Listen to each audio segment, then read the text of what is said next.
Écoutez, il dit tout.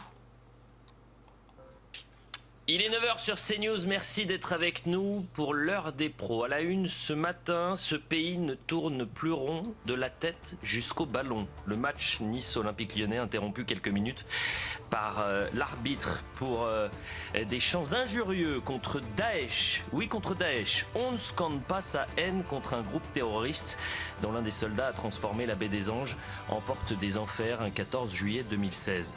L'arbitre de la rencontre, accusé d'excès de zèle, plaide l'ignorance. Il ne savait pas que depuis 10 ans, bientôt, chaque match à Nice se déroule de la même manière. À la 86e minute, comme le nombre de morts lors de cet attentat, le public niçois rend hommage aux victimes.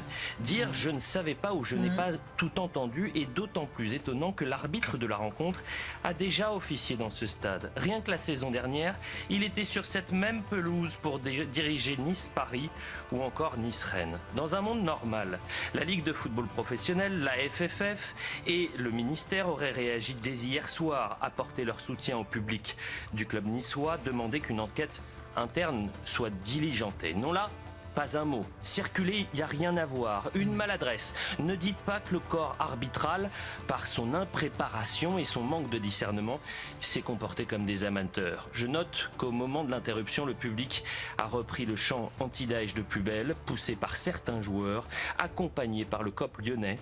Tous ont refusé de se taire quand un arbitre leur demandait le silence. Il reste encore quelques courageux. Je note enfin que le mot enculé est interdit dans un stade de foot, mais lorsqu'il est prononcé par un pseudo-comédien sur la radio publique France Inter, tout comme fils de pute, il n'y a pas de problème.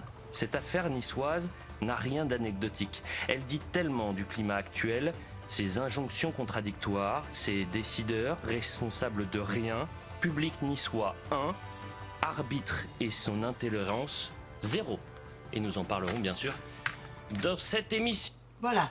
Donc vous avez entendu, apparemment des gens ont voulu défendre les victimes, et ce qui est tout à fait normal parce que nous avons un gouvernement aujourd'hui qui ne reconnaît pas Daesh comme des terroristes.